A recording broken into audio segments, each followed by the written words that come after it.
አዎ ጊዜው አሁን ላንተ ነው፣ ያንቺ ነው።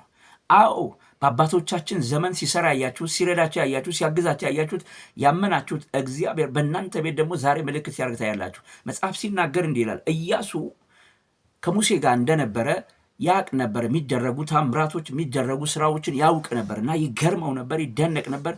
ከእስራኤሎች የተለየ ሰው ነበረ፣ መንፈሱ የነቃ ሰው ነበረ እና ሙሴ ከሞተ በኋላ ህዝቡ ምን እንደሚፈጠር አያውቁም። እንደውም ህዝቡ እንዲህ ይል ነበረ፣ ይሄ ከግብፅ ምድር ያወጣን ሙሴ የት እንደገባ እናውቅም እስኪሉ ድረስ እግዚአብሔር እንደላከውና እግዚአብሔር አብሮት እንደሚሰራ ግራ እስኪገባቸው ሙሴ ብቻ እንዳወጣቸው ያስቡ ነበረ እና ከዚህ የተነሳ ሙሴ ከሞተ በኋላ ህዝቡ ተስፋ የቆረጠበትን በቃ እንደዚህ አይነት ሰው ማንም ሊያደርግ እንደማይችል፣ ታምራት ሊሆን እንደማይችል፣ በፊታቸው ተስፋ መቁረጥ እንደሆነ፣ ከዚህ በኋላ ትግል እንደሚሆን እያሰቡ ነበረ። እግዚአብሔር ግን እንዲህ አለው፣ በህዝቡ መካከል ከፍ ከፍ አደርግ ዘንድ ጀምራለሁ አለው። ታምራት አደርጋለሁ አለው። ስለዚህ ነገ አለ እግዚአብሔር በመካከላችሁ ድንቅና ታምራት ያደርጋልና ተቀደሱ በላቸው አለ።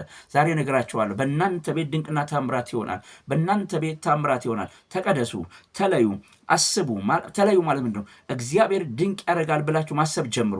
እግዚአብሔር ታምራት ያደርጋል ብላችሁ ማሰብ ጀምሩ። እግዚአብሔር በነገሬ ጣልቃ ይገባል ብለሽ መናገር ጀምሪ። እግዚአብሔር ይፈውሰኛል ብለሽ ማሰብ ጀምሪ። እግዚአብሔር በህይወቴ ከሰው ያልሆነ ታምራት አድርጎ ለምልክት ያቆመኛል ብላችሁ ማሰብ ጀምሩ። አገልግሎታችሁን ያነሳዋል፣ ኑሯችሁን ይቀይረዋል። አይምሮን በሚያልፍ በእግዚአብሔር ደስታና ተድላ ትጠመቃላችሁ። አይምሮን የሚያልፍ የእግዚአብሔር ደስታ በፊታችሁ ይሆናል።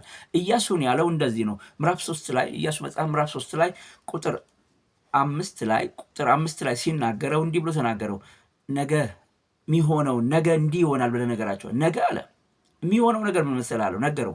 ካህናቶቹ ታቦት ተሸክመው ዮርዳኖስ እግራቸውን ሲያስገቡ ውሃው ይከመራል ብለህ ንገራቸው። ህልም ይመስላል፣ ተረት ይመስላል፣ ንገራቸው። ልክ ይሄን ካልክ በኋላ እንደዛ አለ። በሶስተኛው ቀን እንደዛ አደረገ ይላል።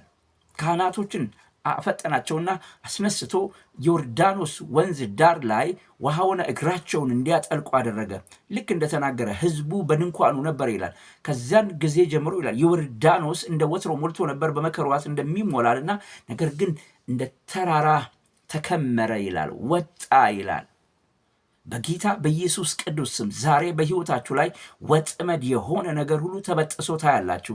እግዚአብሔር አደባባዩን ሲሰጣችሁ ታያላችሁ። አምላኬ በብዙ በጎነትና ቸርነት ህይወታችሁን ሲጎበኝ ታያላችሁ።